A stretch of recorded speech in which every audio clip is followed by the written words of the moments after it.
And now, Detailing Success and PNS Double Black present the Renny Doyle Podcast, a podcast for blue-collar entrepreneurs. Hosted by the detailer of Air Force One and founder of both Detailing Success and the Detail Mafia, Renny Doyle. What's up, gents?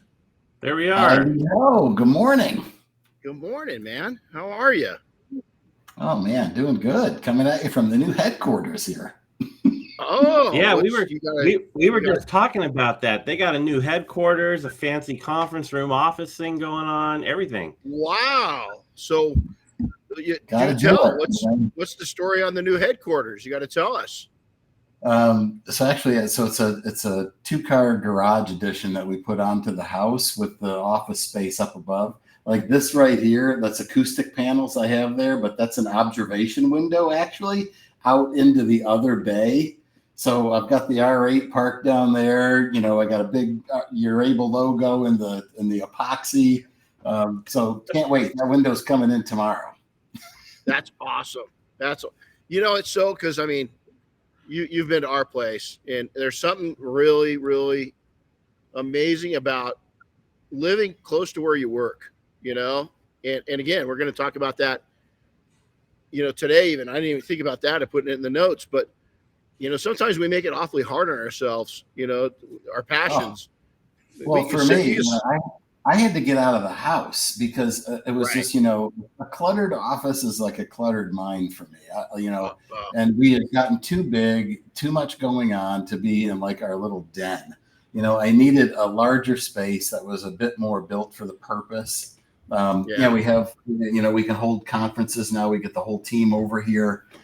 That's actually that table right there was made from the wood of an old white oak tree on our property that had died and went over. It's like a 250-year-old white oak. They call it a William Penn oak. So we harvested that wood so we could make cool things like this. So that's going to be passed down for generations in the family, you know. Kyle's got. Say again, what was that? We had enough wood coming out of Uncle Buck, which is what we named our tree.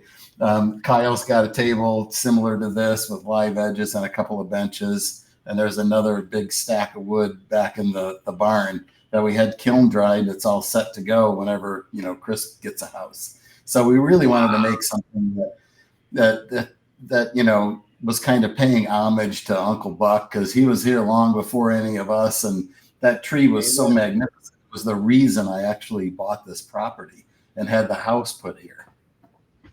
You know, so we have a giant sequoia out in front of our house, and you know, they don't. Ours isn't giant. Ours was planted relatively. It's probably 20, 25 years old. But just think of those 20, 25 years, the story, Uncle Buck. Think of the story of that tree. And I know that's kind of weird. And it's off. Uncle Buck was here when the Indians lived here.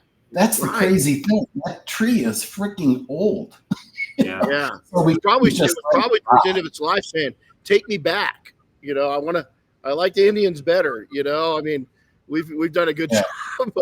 We've done a good job. I mean, this country's amazing. This world's amazing, right? But we sure have paved it over. You know, but we got a tree here that's called the grandfather tree, and they believe it's the oldest living lodge pine tree in the world, and it's about it's approaching 400 years old now, and still alive. And it's like, I mean, you just think of what it's, you know, I mean, it survived, and I think it plays right into, look, we didn't even plan this. It comes into, I mean, you know, you got to be a tree, you got to be that white oak, you got to stand tall, and then there's a time and end for, you know, for everything. So, well, hey, while we're talking, in my case, it's grapefruit trees. So, you know, I live in the valley here where it was all citrus, but I've got a massive grapefruit tree in my backyard that's been here. I mean, I'm in the house I grew up in, so I'm 47, and that tree was here before I was, and it's a gorgeous tree, and it's still doing great.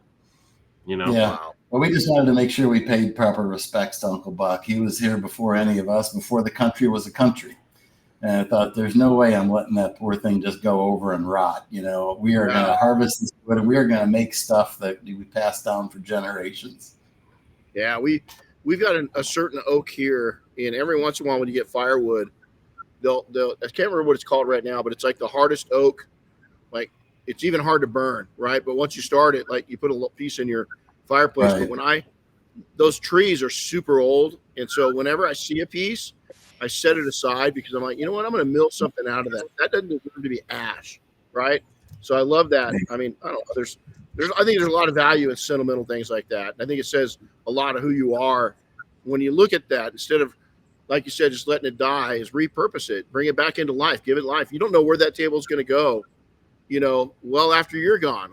Exactly. I mean, it's going to outlive me. Right. And I love that aspect of it. No, it's so well. That what a great way to launch into this. So today, love what you do. The realities of this goal. We're Michael Abens. We've got one of the greatest minds in the industry. Hey, Michael, is it awesome? You're kind of a newer comer in this industry, and definitely not new in business, but newer. Do we have some just awesome people in this industry? Couldn't have picked a better thing to go into, but that's what attracted me to it to begin with, right? That was the whole thing for me as a consumer coming into this. I love the service that was being performed. I love the fact that everybody in this industry is willing to roll up their sleeves and freaking put in the work, right? They're willing to put in the work, and I just thought, bringing a little bit of business savvy and know-how into it, that just shines up those rough edges of the business and makes it just run that much better. And then everybody can fall in love with their businesses all over again. Because you know what it's like. It's a love-hate thing with your businesses, right? You love it, and then it's killing you, right? It's just sucking. Why did I ever do this? Why did I ever do this? Well, that's, and we'll talk about that a little bit. There's a price to pay in everything we do, right? And, my journey, I mean, everybody looks up the mountain, whoever's in front of them on the trail. I love to hike and mountaineer, and everybody looks at them, the people in front of them, and, they want to be them. They want to maybe take the shortcut up. They want to do this and that. But I'll tell you, when I look back at my career, and I don't mean this looking back at people in a bad way, I look back at myself and think about, oh man, at year 10, I thought I had my poop in a group, and I was still pretty stupid, mainly how I was managing my time. And mainly how I was like managing relationships, I think, going back to it, staff members and all that. But, before we get deep into this, Michael, introduce yourself and your background and of course, right now, what you're involved in. And then we're going to jump right into this thing. Well, hey, everybody. I recognize a lot of the names popping up on the side here. So hi, everybody that, is part of the community. So I'm Michael Abens right now. We own Abens Solutions, which is the development firm responsible for You're Able, the business management system that we built specifically for, the detailing PPF tint ceramic coating industry. I know a lot of people don't identify with detailing anymore. They identify more with PPF or tint, but, we built it for, the broader group. Prior to that, I ran, large companies. DuPont Pharmaceuticals was one of them. AstraZeneca, I ran a $1 billion brand in that business. And then I ran, a small, well, it was small when we took it over in 2008, not so small now, home infusion business outside of Philadelphia. We grew that into the largest provider of intrathecal drug therapy in America in just 4 years from zero. Complex area of medicine that nobody wanted to figure out. So I put in the work and figured it out.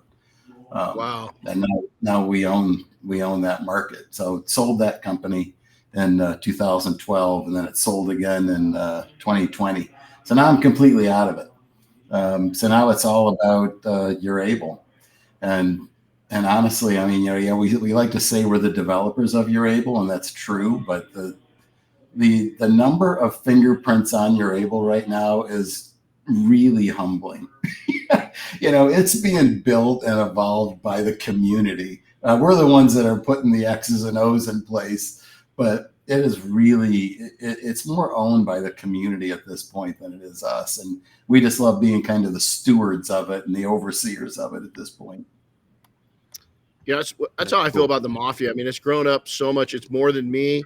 Matter of fact, it'll never be me again. And I'm so proud of that, because all we did is kind of light the match that started the fire. Does that make sense? And I think that's what you're saying right here, is that, the development and so forth, it started out with you guys, but it took on so much personality because of the people. It's like people here right now pay tribute. Whoever's on live, even if you're listening remotely afterwards, the recorded version, but I appreciate it. I really do. But the people that come on live, man, that's dedication, because that's at a certain time. That's hardcore. For the people that are listening and you're a regular listener, thank you. If you're not, stick around. I think we got something to offer. And this gentleman's one of them. We try to reach out to a lot of the great people in the industry. And I admire this man for many, many reasons. One of them is business savvy. But the primary one is just who he is as a man. Speaking of dedication and guys jumping on live, we got Todd Hooper all the way from New Zealand. And I had to look. Oh, wow. It's 5 a.m. in New Zealand right now. Wow. Yeah. Like the next day, 5 a.m., Yeah, exactly. Yeah. It's like, I was always jealous of you guys in New Zealand when I was a kid, because you got to celebrate Christmas a whole day early, It was like, dang, man, how do I get there, But, it really is. And it's people, like that gentleman all the way in New Zealand, man, to be here. And it's, you're here to feed yourself. But what a lot of you that listen don't realize is you feed us. I mean, Oscar can't be on today. He's traveling. He's going back to, can't remember where he's going to. He's going somewhere. That guy's Pittsburgh. Yeah. He's racking up the next one. He's racking up air miles, that's hardcore. But, we want to thank all of you that dedicate this time. We're going to jump in this second. So, last week we did 4 events in 2 days, ranging from Riverside, California, all the way up to Ventura, which, if you know that, the topography of California, that's a pretty big distance. It's, and we met amazing, for me, boots on the ground, to get on social media. I mean, social media is great, but what we did last week of shaking hands with people and finding people that were just part-timers, just starting out, have full-time gig, you see the fire in their eyes, man, that just makes my life. At this point, it's what makes my life. On the heels of that, I'm going to try not to get emotional. Friday night, I got a call when I was coming back. My mother-in-law, I was married to my high school sweetheart, which her name is Becky. We're still really close. Her mom and dad were like my parents. Her mom especially was a safety net. Michael knows my story a little bit. I got a call that Winnie wasn't doing too good. We've been monitoring. She's 90 years old, man. Lived a great life. But it doesn't, even her, as probably one of the strongest humans I know, one of the best entrepreneurs I know, survived cancer 3 times, lost a baby at birth, lost her a kidney and a half at 17 years old in the 1950s, wasn't supposed to live. And I was blessed enough last week to watch her take her last breath with the family and be there. Whew. Oh, sorry about that, Renny. I saw that. Yeah. So Winnie, this is for you. I wouldn't be the man I am. I wouldn't accomplish what I've accomplished without you. And so she's just this amazing human. And I'm not, I'm celebrating her life. I'm just selfishly upset because, gosh dang, to have a conversation with her was not a one of them. Even as she got, 89, 90 years old, you never had the same conversation twice. And she just was such a feeder. I didn't realize, I watched it. I had a front row seat since I was 13 years old to watch this woman impact lives, mine.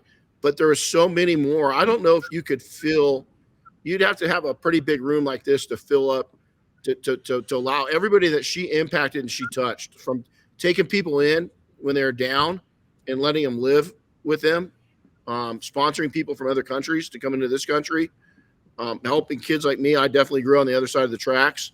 She saw something in me, thank God. And, and it's testimony of why we stayed. But I just want to tell people right now, I'm not sad, no condolences. If you see me upset, just merely because I know I've got to wait a while to have the next conversation. And I really enjoyed her conversations. And it's an example of generational gaps. Don't be afraid of them. This woman was so modern and yet old school, yet could talk the latest things and embrace change. And I mean, just it was such a vivid lesson in my life. Even her death was simply freaking amazing. And she went out, you know, at the bottom of she went all innings into overtime, and she never stopped scoring. She never stopped swinging at the ball. She was never afraid to get up to bat. Age didn't define her. Wow, what more do we want in life? Exactly. To still be swinging at the ball at 90 years old. On Friday night, when I was last there with her, she still had no plans of dying, you know. And on Monday, unfortunately, you know, we lost her. But what we gained, you know, her next journey has already started. What we gained from her, I mean, I'd be hard pressed to her and my grandma, my mom, like they were my safety nets, and the 3 safety nets I had in a pretty unsure environment. And I'm just thankful. And I wanted to bring her name up because I wouldn't live with myself. Becky, I hope you're listening. You know, your mom, and you guys changed my life. And Winnie, your mom lives on to me forever. And isn't it just a beautiful thing that, you know, we all have the opportunity to help and support others through positivity. It doesn't matter where you're from, what you're doing. Clearly, you know, you've got a circle of people that have had a tremendous influence on you, Renny. You know, I've got the same thing, but I think it's one of these things that we all have that opportunity to be that somebody for someone, you know. And I think, you know, you got to kind of sit back and look at that from time to time. We all get, you know, consumed by our own day-to-day stuff. But I really come to understand as I get older that, you know, my mojo and my energy is coming from giving to others. That's how I kind of plug myself in. It's not about personal accolades. It's about who can I help that probably never expected it. You know, like we're helping a guy right now. He's a special forces operative, and he suffered a lot of head trauma. So he has some difficulties learning. You know, but we are pulling out the frickin' red carpet, and we are going to make sure that he can absorb everything that he needs to if you're able to run a better business than what he's doing now, which is just really kind of struggling through the day to day. That's what gets me motivated. That's what gets me out of bed. It's opportunities like that, you know. You know, it's my questions shifted even like, you know, it's time again, you know, you know, first off, the pool, because of, you know, I'm getting older, right? And so my pool of people that, you know, built me up as a young person is pretty close to being gone. There's a few left. And I think that's what impacted me the most. But last week, instead of being upset, I was struggling with something else kind of popped up. And I just took some downtime, some much needed downtime. And I didn't take the downtime. I was forward progression the whole way. But what I did is got so much clarity out of it. And I kept asking myself, you know, what's the most important things to me? And it's now I've realized that I'm that person to other people. You know, I'm Winnie. I'm Bill, you know, I'm Walt, I'm Monique. You know, I'm those people, you know, Walt, Monique, thank God they're still around, right? But, you know, some of my most important men, you know, Vince is still around. I call my 2 Vinces, they're still around, thank goodness. But my life, my childhood, you know, saviors, they're gone. You know, they're gone. Well, now, you know, you're that to somebody. Amen. You know, that's the progression. You kind of recognize and appreciate that someone is looking at you from that lens, and you know, respect that. Yeah, so it's exciting. Started to kind of derail this, but you know, let's get into this. Love what you do, and let's talk about the realities. I think any service business, or a lot of times, you know, I think that hunger is motivation. So I break it down into 3 areas that people get into service businesses, any service business. It's survival. Is that, you know, detailing, window washing. There's a lot of other lawn mowing. There's a lot of industries that you can get into that you can, the startup cost is pretty minimal. And a lot of times you're getting into it just to put peanut butter and jelly sandwiches on the table. And so you've got that aspect of what people are doing, right? Of getting into it. Then you got into the passion side of it. They love cars. They love They love being their own boss. They love airplanes. They have all these other things. The problem with both of those is the best one to have, I think, you guys, is a combination. I always tell people, I still think kind of like a poor guy, is that, where's the next nickel coming from, and should I spend it, and so I think that's wise, but it's also kind of been a setback in some ways too. Chris will tell you, forward marching, I don't have any problem. Pretty forward thinking, pretty young thinking, and the fact that, we're just getting onto a marketing campaign. We just redid our website. We're constantly investing in our company, new technologies, AI. I've really have grasped AI big time. And if you're not, I mean, there's some real advantages to artificial intelligence in business. So all these different things, this passion, the survival mode, I think when you combine it, is that, Michael, here he is successful, but you guys think that he didn't have an appetite for more success? Is look what he's built up in this. And I think the reason why is he had obviously, is with his R8, is a car guy, right? But he also had a passion of doing something with his family. And so kind of, Michael, share with us, because, I mean, you got onto this, you didn't know a lot about the detailing industry, right? You're a car guy, you had exposure there, but kind of tell us where that your immense sense for business, and then kind of combining your passion, where did that join up, and how's it balanced? Yeah, it's a little like catching lightning in a bottle too. This doesn't happen all the time, but I think it might happen more often than we all give it credit, but we just aren't paying attention. I think we miss a lot of opportunities just by walking by them. We just don't recognize it. I kind of recognized it just from being a car enthusiast and going in and having, high-end detail work done to the car. And it wasn't a very smooth process ever. So it was clear that, people got into this. They loved what they were doing. They were high-tech shops. They were doing the best they could. But it was obvious to me as a business executive that they did not have a firm grasp on how to really run a company well. And just the whole customer experience around it. So that's really the impetus behind it. I had no plans of doing this in retirement. It was really the kids came up with the idea to, start a software development company. I was the one that picked the market just because I thought we could move the needle. And I wanted to give back to entrepreneurs that didn't have the luxury of professional experience that I had. It's not that I'm smarter than anybody else, but I have experienced a lot of unique things. I saw how Fortune 50 companies get shit done, so I understand how to execute against ideas. A lot of people get ideas, but they don't execute. I am all about executing, because it's not a reality until you do it. So, taking things from just an idea to a reality, that is kind of my thing. And now doing it with my kids doesn't get better than that. When I first, the first day I ever met with you and talked with you and Chris, presented, we talked about that many times. I got that intense. You're comfortable in your own skin. You're comfortable where you're at in life. You're comfortable, but I got an immense sense that this was so much bigger of a mission for you, because of it wasn't just business. It was your kids' passion.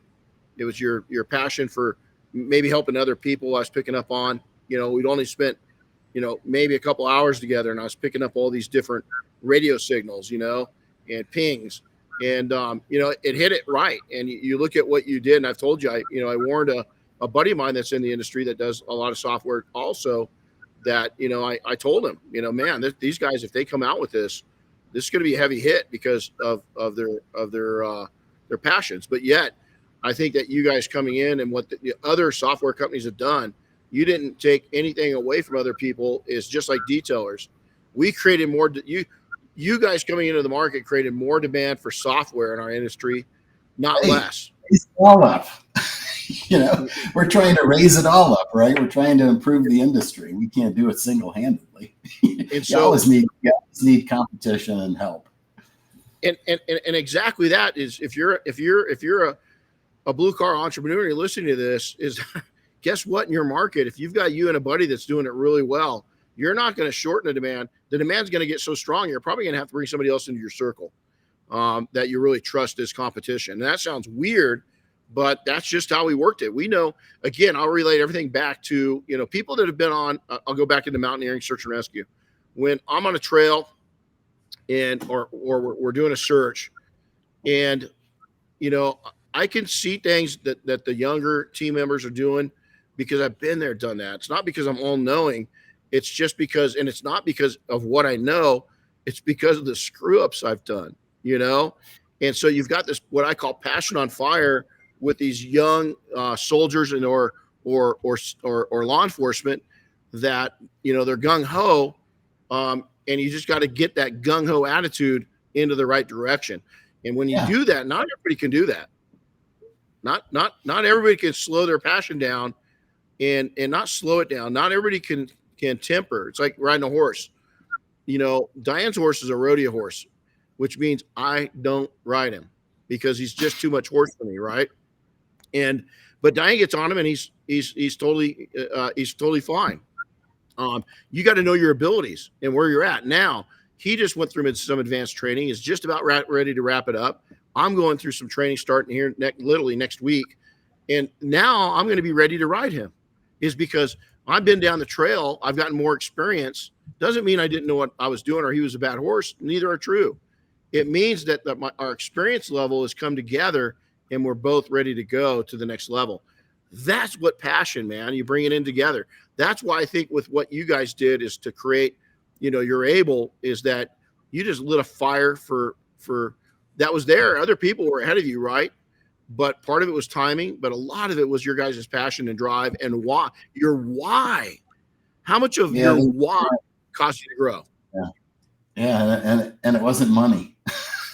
Usually to be really successful, if you're just chasing dollars, that's got an expiration date on it, and that isn't going to keep you getting out of bed. So this was never about the money, even at the beginning. It was about, an opportunity for me personally to give back, but also create something with my kids that can last for generations. So this isn't, a pump and dump thing for us. That is not what we're about. This is about family legacy and generational, a generational opportunity that no one in my family had until, my generation. My mom and dad didn't have it. They were rubbing two nickels together, to make ends meet. So I felt like, all right, I've been really blessed with my professional career. I've accumulated a lot of tools in my toolbox. It doesn't do me any good if I'm buried with all of it, so it's like, this is my chance to just get it all out, just get it all out, help as many people as I can, and help people that I will never meet in my life. But, through the work that we put into this, we're able to create a better quality of life for them. And, they don't need to thank me a bit. It's all the thanks I get knowing that there's somebody out there that we've helped move the needle for. And they're kids, that's the motivation behind it. If you're just chasing dollars, it's got an expiration date on it. Don't chase dollars. You mentioned the chasing dollars things twice now, and a lot of people equate, their income with success. And it just reminded me of a quote from Herman Cain. I pulled it up. It's success is not the key to happiness. Happiness is the key to success. If you love what you're doing, you will be successful. And I think that's true. You'll be successful at what you're doing if you love doing it. But you're right. It's not about chasing the dollars, Kristen. And I mean, it's easy for me to say because, I've had a long career. So, I've got money. I don't need to make money. So I appreciate that I come at this from a little bit different perspective, but it doesn't invalidate it. It's still absolutely a truism. If you can go after things for reasons other than the money, you're going to find a lot more reward. And incidentally, you'll probably find more money as a result of that. I always looked at my compensation as just a byproduct of good work. Trying to make a difference. And if I make a big enough difference, then there will be monetary reward. But that was never the purpose of the work itself. It was not the reward. It was more the work itself and the outcomes and impacting others. Man, hey man, you know, there's all kinds when I see it. I remember when he said that, or I remember seeing the quote the first time, is that love what you do and you'll never, you'll be successful. The caveats to that and the things that come off of that, the little bubbles, is that, we see somebody, again, I always look at people. I watch documentaries. 2 years before I met Diane, I was convinced by a friend of mine to try out for a team to go for Everest, right? And no, I'm not like a serious mountaineer. Like I'm more like a way serious advanced hiker, backpacker. Does that make sense? Mm-hmm. But I've got a lot of experience in me, and I've got a lot of search and rescue. So we thought it'd be great. We met this guy, Dave, he was the first person, I think, to do Everest. He's over 60 years old, and he'd summited 3 times over 60, right? So we're going to go with this guy. He's a pretty amazing mountaineer. I had knee reconstructive surgery, which held me back. I couldn't go that year. I had to wait until that next season, so I was still training. And then I realized, I watched, it was one of the deadly seasons where they lost all these people, and I said, what the hell am I thinking? All it is a big mountain. The mountain I really want to climb is life. I'm only 20-something years old. Why am I going to let a mountain take me out when I haven't even climbed the mountain in life that I want to do? And so I backed way off that. So I always watch documentaries, and I think in the back of her mind, Diane's always really worried, like, one of these days I'm just going to, kind of like buying cars. She's going to come home, and there's going to be all this brand new mountaineering equipment in. I'm going to announce to her I'm going to shoot for Everest, because I'm always watching these documentaries. And so she says, well, if you're not going to do it, why are you watching these documentaries? And I said, to remind myself that wasn't my journey. That I watch these other people and I enjoy their passion and what they get out of doing it, but I'm okay that I don't do it. The reason why I mention this, a lot of us come into it, and now it's easier than ever. Not easier. We've got more. The detailing industry is respected at a degree where we can have an entrepreneur that's not necessarily really into cars, that's not crazy about it, but they're crazy about business. We've actually got a lot of those, and I've talked to them more and more in the last 5 years, that, it's funny, I'm not even a car person, is they're seeing the opportunity, and some of these are I won't mention names, are some of the biggest, most successful, wealthiest operations in the world. And they started by entrepreneurs versus passion. Now, a couple of those people have also said, yeah, if I was in the shop working every day, I'd hate it. It's not my thing. So take yourself back to this if you're listening to it. I started as a survivalist. I was a survivalist. I was one of those that started detailing 2 different times to put bread on the table, right?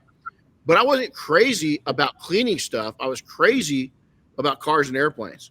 So I didn't get a kick out of the actual work. I grew into Chris's point.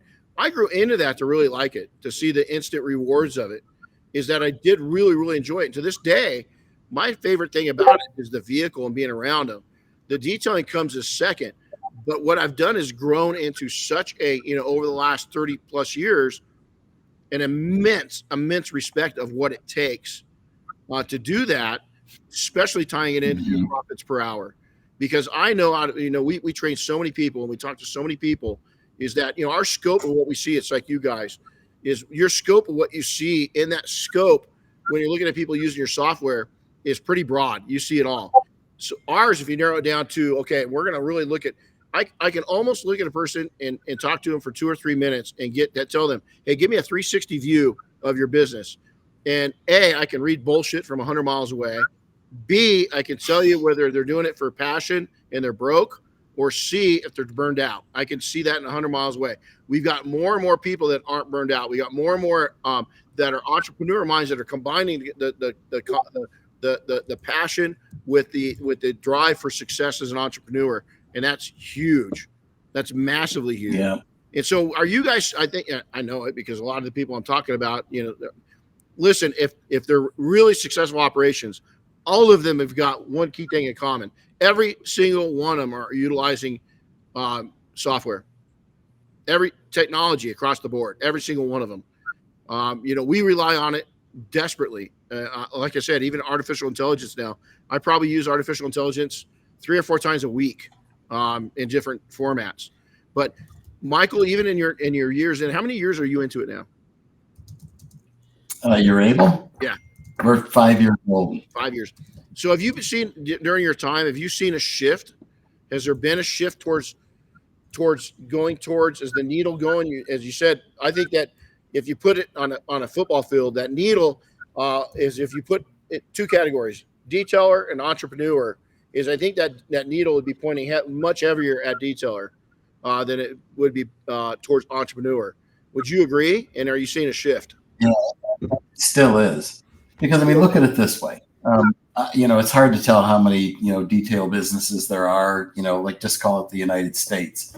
But it's probably north of 100,000, mm-hmm. right? North of 100,000, that identify some form of detailing business. We got 1,700 businesses that run off our software. We're nowhere into the market penetration. So the people that come to us, and 1,700 sounds big, but I look at that like, Jesus, we got 90,000 some odd, people that are struggling. They're still writing stuff on a paper calendar, using sticky notes. They're struggling. They're in survival mode, probably. Absolutely. And I know damn well, using us or any of the other systems that are designed for this market, this isn't just a unique thing to your able. Any of these systems will help you run a better business and lead a better quality of life. So all of us combined are just a couple of % market penetration. So the vast majority of this market, they are still struggling. So they are technicians first and business owners a distant second. And it's sad, the percentage of failure on those by year 7 to 10 is dismal. It's dark, right? Well, you're on the hamster wheel, and you put yourself there by kind of not recognizing that you don't know everything that you should know to run a business, or that you can know to run a business. It's not simple. There's a lot of stuff to kind of think through, but thankfully there's, older people like me and, Renny, and people that have been around the block a time or two that can really help you avoid some of the potholes and get you with a good foundation to build upon.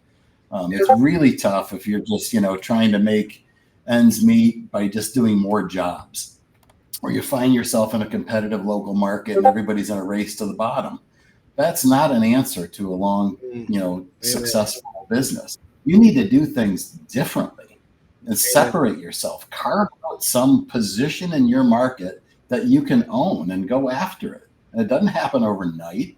You have to be consistent about your behaviors, and you got to stick to your guns and just do it. Don't get caught in that race to the bottom. Nobody wins that thing.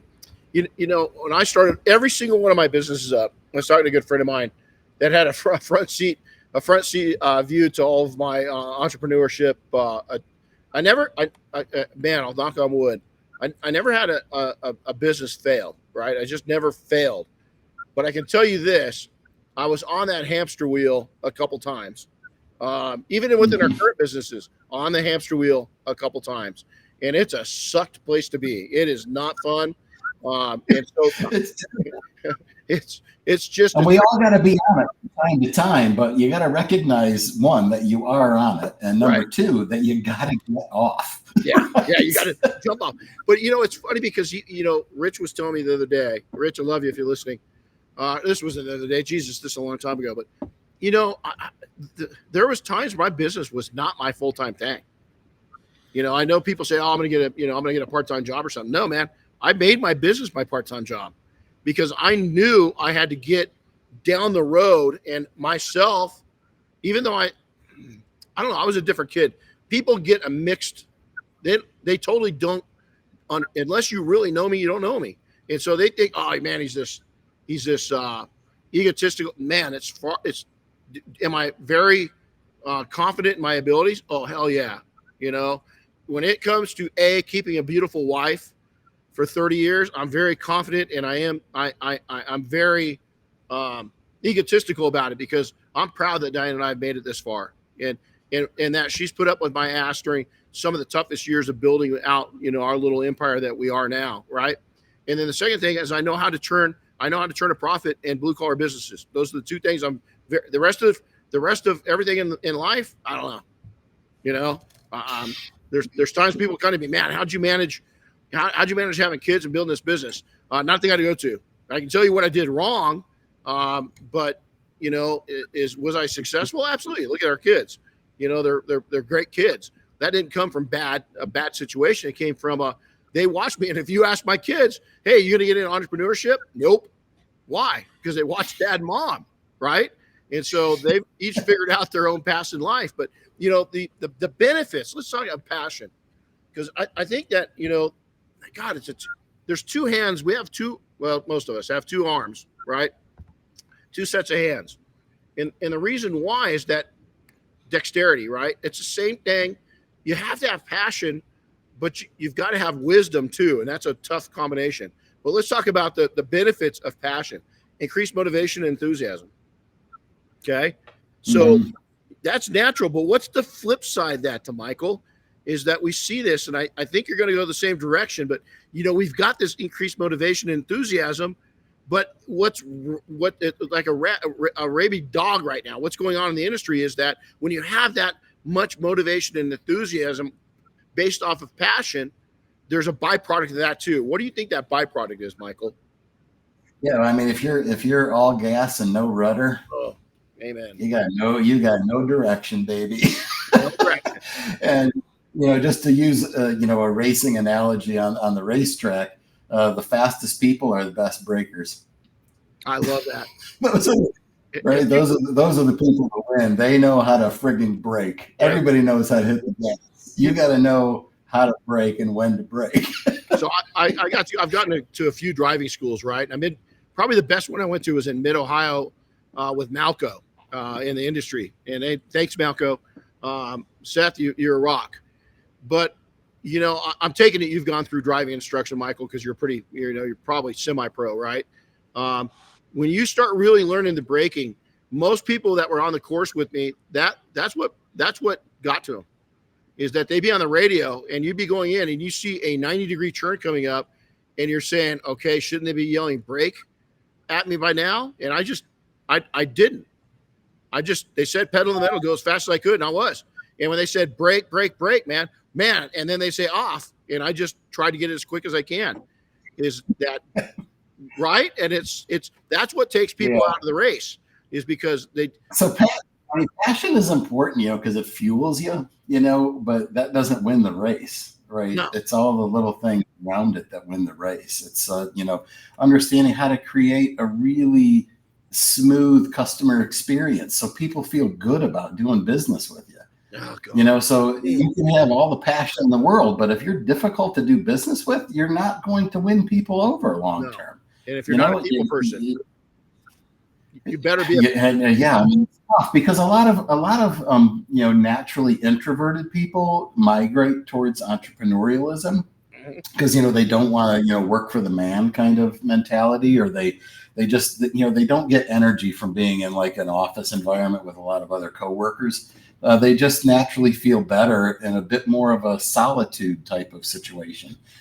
But that just tells you that you have something to work on, right? You can get out of that little zone, just push the boundaries a little bit to be a little bit more communicative and personable with the customers that you interact with.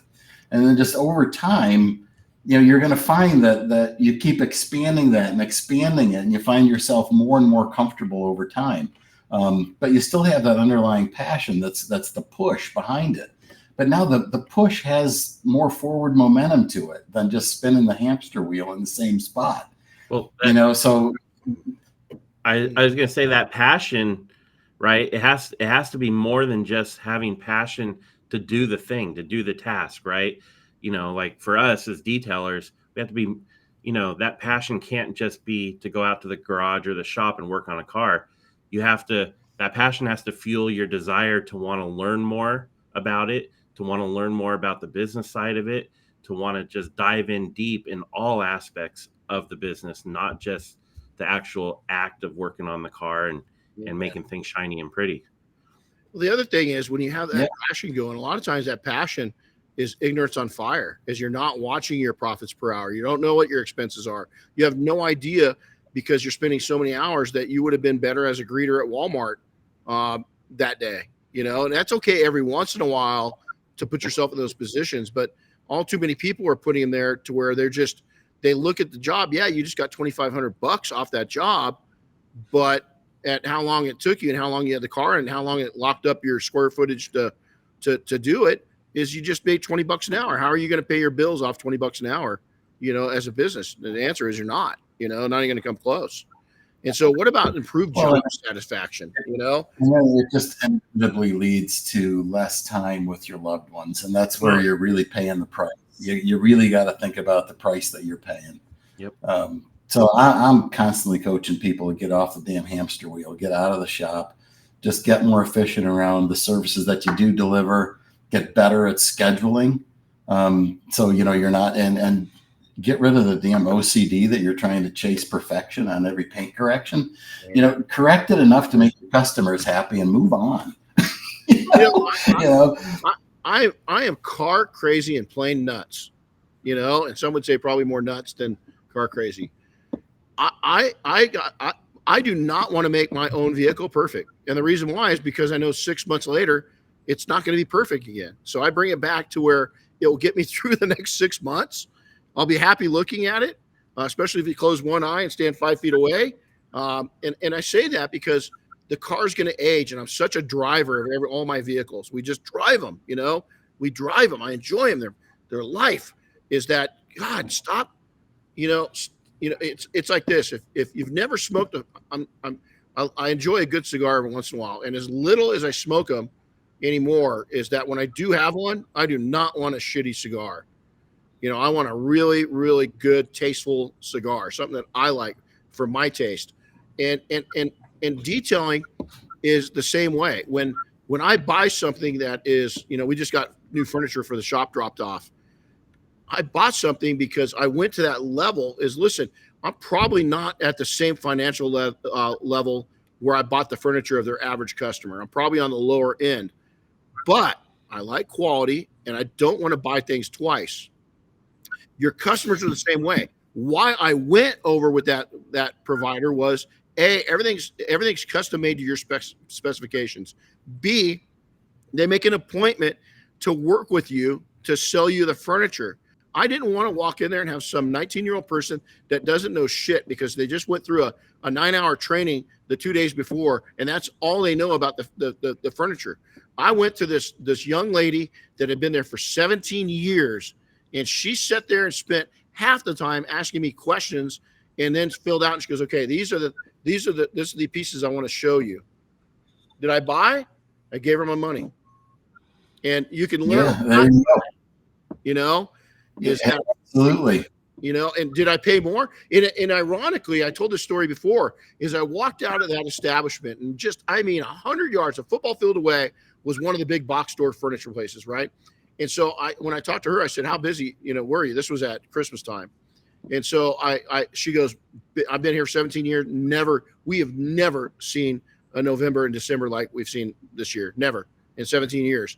I walked down the way and I'm looking around again, that 19-year-old kid, that doesn't know shit. I say, "Hey man, how long you worked here?" "Oh, I think it was 6 months." And I said, "Cool. Well, I bet you guys were busy over this Christmas." He goes, "Deader than a doornail. Matter of fact, they're talking about shutting the door down." And I was like, how can you go from literally here to 100 yards away and have, the thing was the environment they created, and they make their customers feel special. Now, if you go look at the furniture, does it look on the outside all that high end? Go look at it in 5 or 10 years, as long as my dog doesn't eat it again. Yeah, there you go. I don't think people put enough credence into creating a unique and very good professional customer experience. But like, you paid a premium for that and you felt good about it, right? That's where you should all be. Think about yourselves as a consumer. When you're looking at your business, you're always on the inside, you're so inwardly. Think about your business from a consumer's point of view. Is that a business that you want to do business with? Amen. Ooh, damn. Do you want to buy from the guy that's in the race to the bottom? No. Yeah. I discount them right off the bat. I'm looking for somebody that has separated themselves because they got the confidence to charge a freaking premium. And I expect to get a good customer experience from it. Why do you go to the Ritz-Carlton? Yeah, versus more of that. It's you're just lit a fire underneath me right now, Michael. This is great. I knew this was gonna be fun. When they went to deliver it, and I'll tell you two stories. When they went to deliver it, it was when I walked out, they had it sitting on the edge, on the ground. Okay, well, I'm a leather guy, right? I'm a leather repair technician by trade. I did that in high-end corporate jets for years, and I'm seeing them set this thing I just paid a fortune for on the ground, and I'm about ready to lose it. And I look at a big sticker, and you want to tell me this isn't part of their marketing. It says, "Don't worry, this is all packed in scratch-proof packing." And I went, "Oh my God." I mean, right then and there, my sense of ownership and pride in doing business with a company that took a lot of money out of my pocket. And then the next thing they did was brilliant, is on the furniture. I got to be honest. I sat there last night. Everybody went to bed. I walked out.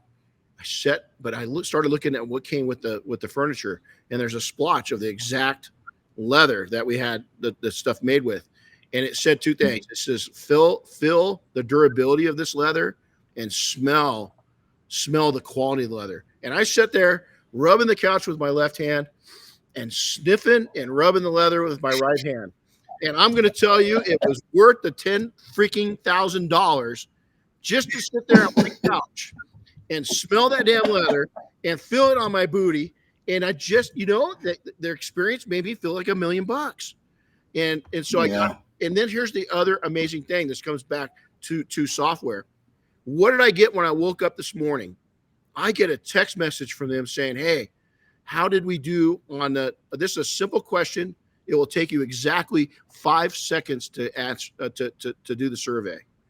So I went, "Well, yeah, I had a good experience." So they said, "How was the experience of delivery?" And you only had 3 choices: poor, good, or great. And so I put great. Bam. Okay. Next day, another one comes in right before I got on this, and it says, "Hey, would you take the time to give us a Google rating?" And I'm like, holy shit, these guys, they suckered me in on 5 seconds. And guess what I'm going to go do? I'm going to go give them a really nice rating. Because here's the other thing. The furniture came in almost a month ahead of time. Is they delivered on what they promised and then some. So what can you learn from that? And so, that enhance creativity and innovation. Listen, you don't have that company didn't go out and invent the software that got me engaged with them. That they didn't take. And when I looked them up, I already knew them. I'd driven by them a few times. I knew they were there. We had kids, dogs. I mean, our lives are very much an outdoor life. And so we've had nice furniture our whole life, but we wanted something to the next level because our kids are gone.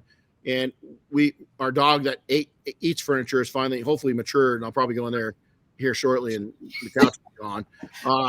But it's yeah, right. It's like, goddamn, don't chew it, please. But they even have, you can buy dog damage insurance for your furniture now. Oh yeah. So guess what? $500. I was like, take my money. It's good for 3 years. Take my money. It's not replace. It's just repair. But now if we do have a problem, they'll come out and repair it. So I'm like, damn, they didn't figure this out. It's taken them generations. This company's 50 years old, but they've had enhanced creativity and innovation. Where does that come from? From partnering with different people, by engaging, like you that are listening right now, that you that are live is engaging. And then better performance is success. When you have that much passion and you're going to an event, I love to watch these trolls online that sit there and badmouth the mobile tech or what's going on, or if we're hosting an event or this group's hosting an event, that tribe's got something, and they're ragging on all the different tribes, right? And yet you never see their ass at an event. You know why? And I'm too busy for that. No, you're not. You're too broke for that.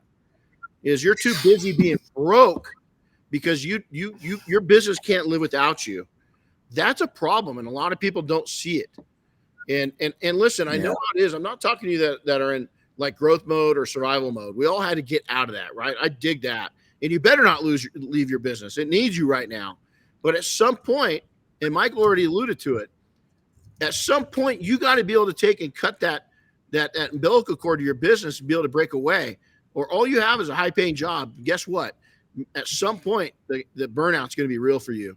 It's going to be real, and it's going to be ugly. Yeah, burnout's a real thing, and you don't need to have it, But unfortunately, passion fuels burnout if you don't have good direction.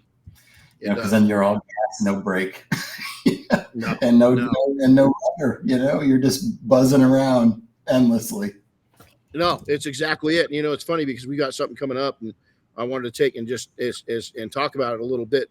But we're combining. We're hosting an event over in Hawaii because there's so many great detailers over there. So we're going to do some events live. We're going to go to one of our Mafia members' shops and do some stuff. We got Mafia members coming in for an event, but we're really giving back to the industry, right? And wise, you just hit on something right there. Is that enhanced creativity and innovation? It's a way for us to give back to an audience that, let's face it, for a lot of the country, if you get east of the Mississippi, Hawaii's a journey. That's a big trip. It totally changes. For us on the West Coast, not quite as hard, but for you guys, it's a lot easier to get to the Caribbean than it is to go in, to Hawaii. So we've been watching this. What's that? Europe's distance. Exactly. Yeah, you get to Spain. You get to Spain the same time or less that you get to Hawaii, right? And so it's we've been having our eye on it since way before COVID happened. And finally I just said, hey, Chris, let's go. But one of the things is Chris is a history nut. And so, we're gonna take him for a little tour. We're going to Pearl Harbor. We're gonna get the history side of it, and get on our heritage and feeling proud to be an American and all that good stuff by going and touring some of the different things that's going on. So now I do have a little surprise for him. So we'll see how he holds up to these surprises. We're going to do something pretty unique over in Hawaii. And, we are, huh? We are. Yeah, we are. But we got good insurance on it. Yeah, I was going to say, I know your connections over there, and I know what kind of toys they have access to. I'm not sure I'm ready for that one. Yeah, you're ready. You just don't know it, So this is a big one, is that when you have passion, you love what you do, is the resilience that you create from that is pretty intense. I do think that this is where is that when you just purely love something, it's really hard to give up on it. It's like your kids. If there's a lot of motivators, but if you want to see my chubby butt get up and move with purpose, is just tell me one of my kids is injured or needs something, and or Diane, you will see me move at lightning speeds. If people were trying to stop me from getting to my kids, it's going to take more than two people. You're going to have 3 or 4 to 1 to stop me from getting to my kids. That it's because of passion. Well, I think that happens in our businesses too. Is that the resilient side of it, the willingness to not give up, and so many people, Michael, I think you'd agree with this, but I'd love to hear your input on this. So many people give up too early. Is that, your business is struggling, but go get a full-time job, make this your part-time thing. And if you really, really love it and you like it and you see purpose and you've got things going in the right direction, hold out a little longer. Work a little harder. But that's the time people are jumping off instead of just hitting the brake and reassessing. If you've got, passion around your business, but you aren't happy with how, the results that you're currently getting, that doesn't mean the business is flawed. It means you need to look at things a little bit differently. Get somebody in who's a business coach that can help you shore up some of the fundamentals. Because generally that's what's going on, right? You're happy pouring water into your bucket, but you got holes coming out the bottom. So you're just constantly in the top, but you're not filling the bucket. So you need to look at things differently. And that's when you take a break and you kind of give yourself some space to reassess what's going on with the business. What is it that's not solid about the business and leading you thinking to leave it? Because you don't need to leave. You just need to fix it. But first you need to diagnose it. So that happens by doing some freaking critical thinking, sitting back and really looking and assessing what's your pricing. Is your pricing enough to support your current business, operating model? If it's not, then you need to look at raising your prices. How do you do that? You need to deliver a good premium, customer service, as well as, service, technical service. You got to be the guy selling the furniture to Renny, right? Amen. He was selling Renny on, 30% off. No, Renny's paying full dollar for something good that's going to last, right? That's his buying mentality. You need to tap into that buying mentality in your market because it exists in spades, enough to drive your business to new heights. But you need to freaking take a breath and reassess how you're running your company, before Amen. you just abandon. And it's a lesson learned too. We always kind of stayed away from going with that kind of higher end furniture when our kids are younger, just because, when they're kids and teens, and we have a 10-year gap. The operating model. Well, yeah. So what it was really interesting in the store is they had bought back a couch from a customer, and the story was on the couch. And the story, because this is really this company doesn't do anything but leather. That's all they do. Okay, that's all they do. They bought this couch back, and the story of this family was on a pedestal on a sign. And basically, the couch had survived 12 years of raising kids. And when they got it, I think the kids were 4 to 15 or 16, right? So that couch went all the way through the teen years of the youngest one. And I'm going to tell you, it looked weathered, and it looked even more valuable. And so I was like, damn, man, we could have gone with this direction. I wasn't educated. And so I told these guys, you know what, you guys need to have a video on your website, because if I would have saw that as a younger consumer, I would have, even though it's out of my range, it's still something we wanted, but we didn't think it would last. Now you've shown me that we want it and it would last. And so how much educating your customers do you? People say, my market won't pay for that. How do you know? Yeah, and more importantly, like that couch, it isn't supposed to look new after 12 years, right? Right? No. But the fact that it held up and it looked like it was lived in and enjoyed, right? That's how it should have looked, but it held up. You could have taken that in and put it into, because it was distressed leather now. So to their point, you could have had a leather technician come out and literally put some, cleaned it up a little bit and cleared it for maybe, I don't know, a couple $100, and it would have looked like high-end distressed leather. I mean, they charge more for that, because they can't age it 12 years. They've got to go through a process that takes machinery and manpower to age it like that, to make it like that. And to me, I said, how many people have wanted to buy this couch? And they said, pretty much weekly, somebody wants to buy it because it looks so good. The other thing they did is they had part of it, a third of it redone. Is that one of their leather technicians came in, and it didn't redo it. All they did was they took and enhanced it, cleaned it up, and then the patina was left behind. And I got to tell you, it looked better with the patina. It looked okay. Like, I think it went from like a $8,000 couch to a $12,000 couch, because it looked like it belonged in a really, really upper end home. It really did. And so, our convictions in our tribal knowledge, our knowledge sometimes, even as technicians, is that, we can't see through the trees. It's you're in this jungle in your mind and in your world, and you don't see the opportunities that are out there, and so, and then personal fulfillment. How big is this one?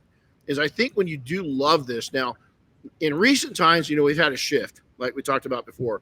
We're seeing a lot of, and I won't say a lot, but we're seeing a small but increasing number of people coming into the industry that are really educated, very like I'm talking Ivy League education, right?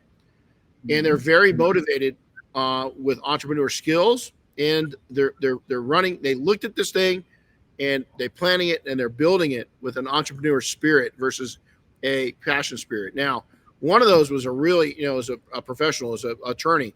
And I was asking them when they were here training, they said, why? And they said, I'm just tired of the golden handcuffs.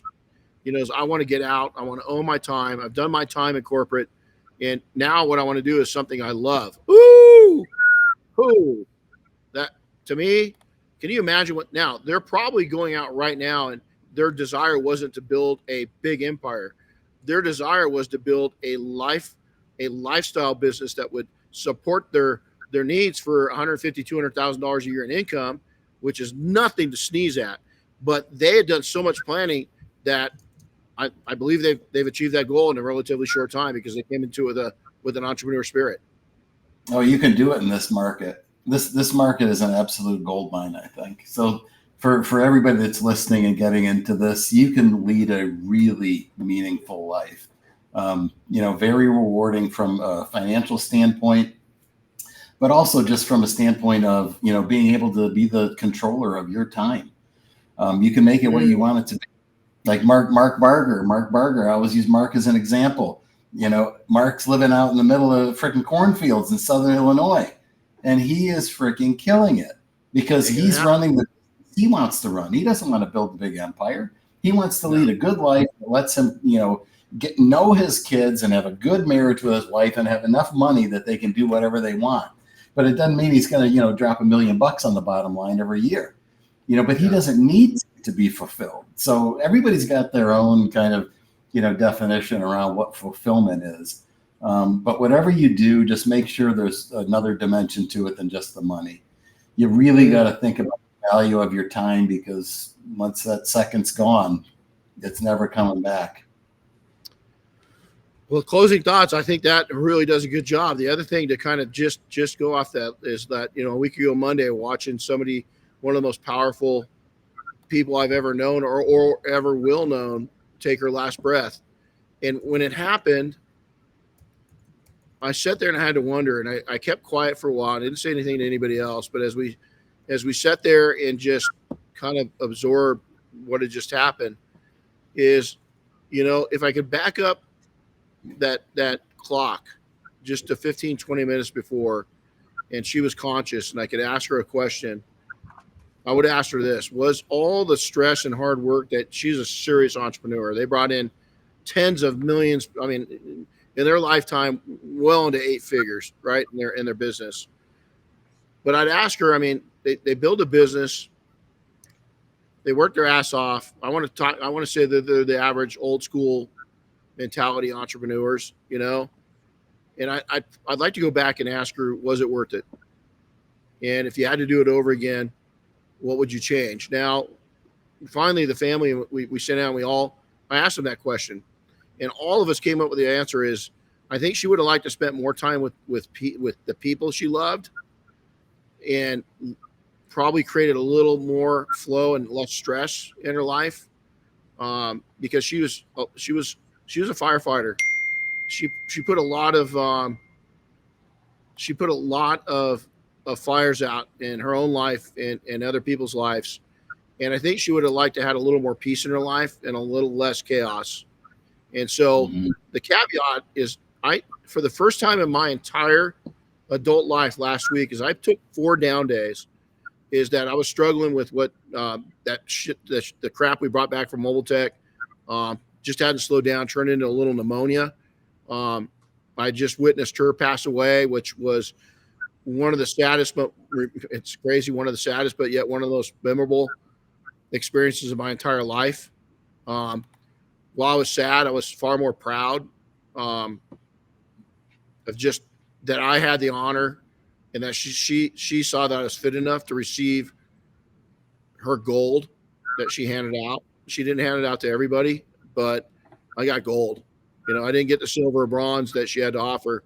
I got gold. And I was just so honored to be a part of that. But I had to reflect back, and this is, I'll share some intimate, is that I came up with the fact that, I got to live every day, the rest of my days, because we don't know how many we have left. I don't care if you're old, young, middle-aged, doesn't matter. We just don't know, right, when that last breath's going to happen. I got to live it. I got to live everything. And I got to make it more about the people, my people. I got to make it a lot more about them. B is I want to live an impact on more people's lives. Is that I've got to figure out how to get to another audience that's respectful of my time. And I got some ideas, on how to do that. And then I wanted to take and honor myself with a little steeper boundaries, and a little more time with me, and making myself healthy in ways that I've ignored myself a lot. That's it. I'm going to be honest. If you go in there, not on one of those will make more money. And Michael said it earlier, is that I could stop today. Do I need as much money as that we bring in every single year right now? No. Answer is no. I could live on a really slow the pace down. But the part that eats up a lot of my time is the part of giving it to others. And that's the part I don't want to give up.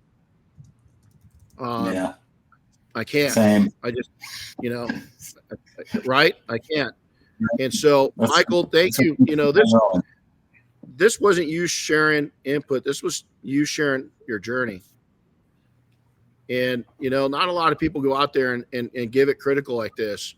Yeah, so respectful. And, we got so many of us in the industry that are doing this. And I just, I'm a better person and a better business person because of you, and your family and other people like you in the industry. And so, I just, folks, go, if you haven't checked out You're Able, we don't charge, you're not in a club or anything to be sitting in on these calls. And basically this was a conversation with a great man that I just had, and that I got a lot of respect for. And it was you just got to hear almost a conversation that Michael and I'd have in private, and you just heard it. And so, A, share this podcast with others, and then B, go over and show some appreciation for You're Able, thank them. I think that's one thing we didn't talk about, is that we see it all the time, Michael, and I see if you agree with me.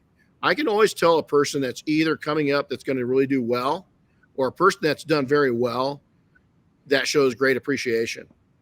And I think showing that a great appreciation is a true sign of a winner and somebody that gets it. Mm-hmm. No, I'd agree with that. So many people, they don't take the opportunity to really be grateful for what other people have done for them. Certainly, as a software developer, people don't pat us on the back a lot. They usually come to us with something that the system's not doing for them that they wish it did, that kind of thing. Well, you don't get a lot of attaboys in this business, but we get some very, very heartfelt and meaningful things behind the scenes, and that's what keeps us going. So and we're dealing with the public, and you know how that is. You're going to have a spectrum of people. Some are going to be respectful, some are going to be disrespectful. But we are really energized by just the personal impacts we make, and we hear about those behind the scenes, and that's what it's all about for us. It's not about being the giant, enterprise. It's about making impacts on individual people. Well, I get rid of the haters and the doubters and the mumblers and the whisperers pretty quick in my life now. And so from our perspective of seeing, we hear so many great things about your company because of the tribes we associate with. Some of them are brand new in the industry, but they're class acts. Some of them are 20, 30, 40-year veterans. And we just we hear a lot of people singing your song of well done, and just keep up with whatever you're doing. And I think you guys have really, you wanted to move that needle, my friend, and I think you've done it. And just in today and sharing your knowledge and input, you've helped move the needle for people across the world. So thanks for coming on, Chris. Thanks for helping me on this one. And Michael, it's always good to see you. Hey, you gonna go visit any shops? You gonna go visit any shops in that R8? Oh yeah, we've got we're sponsoring a TV show now, Cars and Coffee Exposed. So we're going to do a shop tour running down to Augusta, Georgia, and a shop tour on the way back up. So we've got Cinescope in tow. We're already making those phone calls, and lots of tears being shed whenever we say we're going to be swinging by, and they're like, "You got to be kidding me! You're coming to visit my shop?" It's like, yes, we are. That's so exciting. So being able to do that, it's random acts of kindness. It doesn't cost anybody a penny. It's cost them a little bit of their time to spend with us, and we just love doing it. So those phone calls are the best ever because they're just so out of the blue. Nobody knows we're going to be in an area, and we call and say, "Hey, we'd like to get your story." Yeah, I dig it. Well, hey, have fun, man. Always a pleasure to have you on. So everybody, again, we thank you so much for for just coming on, and we appreciate all you do, and hopefully we continue to feed you. It's one of our biggest goals, and so everybody have a blessed day. And the message I would probably send, and Michael just hit it, is just go show somebody that's helped move the needle for you appreciation. That's my challenge walking away. So take care, everybody. Happy detailing. We'll talk to you next time. See ya. All right, thanks, guys. Thanks for listening to the Renny Doyle podcast, brought to you by Detailing Success and PNS Double Black. Listen to new episodes weekly, and be sure to subscribe on Apple Podcasts, Spotify, or wherever you get your favorite podcasts. And don't forget to share with your friends and colleagues.